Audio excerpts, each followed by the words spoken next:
بسم اللہ الرحمن الرحیم۔ السلام علیکم محترم ناظرین، قرآن کریم کے 7ویں سپارے کی سورت اعراف میں اللہ پاک فرماتا ہے، اور سنا دے ان کو حال اس شخص کا جس کو ہم نے دی تھیں اپنی آیتیں، پھر وہ ان کو چھوڑ نکلا، پھر اس کے پیچھے لگا شیطان تو وہ ہو گیا گمراہوں میں، اور ہم چاہتے تو بلند کرتے اس کا رتبہ ان آیتوں کی بدولت، لیکن وہ تو ہو رہا زمین کا اور پیچھے ہو لیا اپنی خواہش کے، تو اس کا حال ایسا ہے جیسے کتا، اس پر تو بوجھ لا دے تو ہم پہ اور چھوڑ دے تو ہم پہ۔ یہ مثال ہے ان لوگوں کی جنہوں نے جھٹلایا ہماری آیتوں کو، سو بیان کر یہ احوال تاکہ وہ دیان کریں۔ اس آیت میں اللہ پاک نے نبی آخر الزماں محمد صلی اللہ علیہ وآلہ وسلم کو حکم دیا کہ آپ یہود کو اس شخص کا قصہ سنائیں جسے ہم نے اپنی نشانیاں دیں، لیکن وہ پھر بھی شیطان کے پیچھے لگ کر گمراہ ہو گیا۔ اس آیت کی تفسیر میں نامور مفسرین، جن میں علامہ ابن جریر، علامہ ابن کثیر، امام شوکانی نے تفسیر فتح القدیر اور تفسیر مدارک التنزیل میں ابو البرکات عبداللہ النسوی نے حضرت عبداللہ بن عباس سے ایک معتبر روایت پیش کی ہے، جس کے مطابق ایک بہت بڑا عالم ملک شام میں بیت المقدس کے قریب کنعان میں رہا کرتا تھا۔ وہ اسرائیلی عالم اس قدر پرہیزگار تھا کہ اسے اللہ کی کتابوں اور آیتوں کا بہت علم حاصل تھا، اس پر اللہ پاک کا خاص کرم تھا، یہ اسم اعظم جانتا تھا، اور کنعان بھر میں مشہور تھا کہ اس کی دعا کبھی رائگاں نہیں گئی، یعنی جو بھی دعا وہ اللہ پاک سے مانگتا وہ ضرور پوری ہوتی تھی۔ اللہ پاک کے اسی فضل و کرم اور علم کی بدولت اس کا ایک خاص مقام تھا۔ اس کا نام بلم بن باورا تھا اور قوم عمالقہ کا اس سے تعلق تھا، جسے قرآن میں جبارین کہا گیا ہے۔ فرعون کے غرق ہونے کے بعد اللہ پاک نے حضرت موسیٰ علیہ السلام کو حکم دیا کہ اپنی قوم کو لے کر قوم عمالقہ سے جہاد کریں۔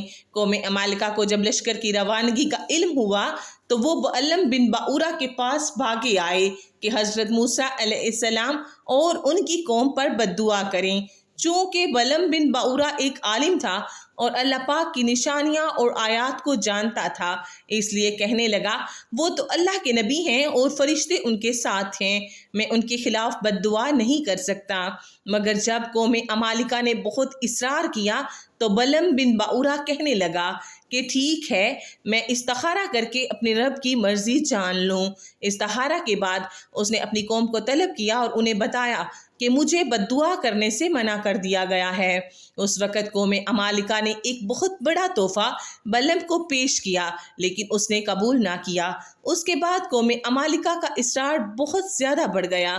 بعض روایات میں ہے کہ قوم نے اس کی بیوی کو بہت زیادہ مال و دولت اور لڑکے پیش کیے، جس پر اس نے اپنے شوہر بلم بن باورا کو اس بات پر تیار کر لیا کہ وہ حضرت موسیٰ اور ان کی قوم پر بد دعا کرے گا۔ بلم بن باورا حضرت موسیٰ علیہ السلام اور بنی اسرائیل کے لیے بد دعا کرنی شروع کر دی۔ اس وقت قدرت الہی کا ایک عجیب کرشمہ ظاہر ہوا۔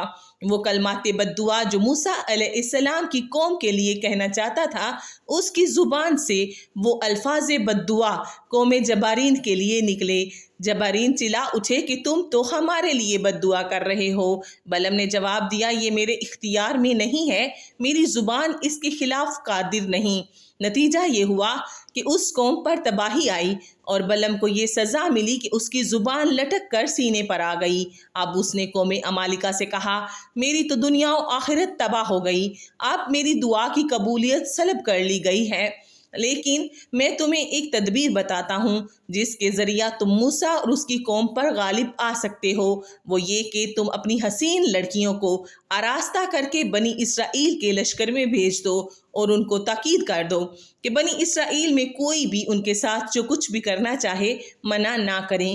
بلم بن باورا کی یہ شیطانی چال ان کی سمجھ میں آ گئی اور اس پر عمل کیا گیا۔ چنانچہ انہوں نے اپنی سب سے جوان اور خوبصورت لڑکیاں مال بیچنے کی غرض سے بنی اسرائیل کے فوجی کیمپ میں بھیج دیں۔ وہ لڑکیاں تعداد میں 45 کے قریب تھیں۔ سبھی نے آ کر اپنی اداؤں میں بنی اسرائیل کی قوم کو پھانسنے کی کوشش کی، پر ناکام رہیں۔ ان لڑکیوں نے فیصلہ کیا کہ ان کے سردار پر ڈورے ڈالے جائیں۔ چنانچہ ان 45 میں سے جو سب سے خوبصورت اور کم سن تھی، اس کو شمعون بن یعقوب کے پاس اس کے خیمے میں بھیجا گیا۔ شمعون بن یعقوب جو حضرت موسیٰ علیہ السلام کے لشکر کا سپہ سالار بھی تھا، اسے وہ لڑکی بہت پسند آئی۔ وہ اسے لے کر حضرت موسیٰ علیہ السلام کی خدمت میں حاضر ہوا اور کہا، میرا خیال یہ ہے کہ آپ اس عورت کو حرام سمجھیں گے۔ موسیٰ علیہ السلام نے فرمایا، یہ مجھ پر بھی حرام ہے اور تجھ پر بھی۔ اس نے یہ بات سنتے ہی قسم کھا کر کہا، میں آپ کی اطاعت نہیں کروں گا، اور اپنے خیمہ میں لے جا کر فعل بد کا مرتکب ہو گیا، جس کا نتیجہ یہ ہوا کہ اللہ تعالیٰ نے بنی اسرائیل میں طاعون کی وبا بھیج دی، جس کے نتیجے میں 70,000 آدمی ہلاک ہو گئے۔ فغاز بن ازار بن ہارون اس وقت لشکرگاہ سے کہیں باہر گئے ہوئے تھے۔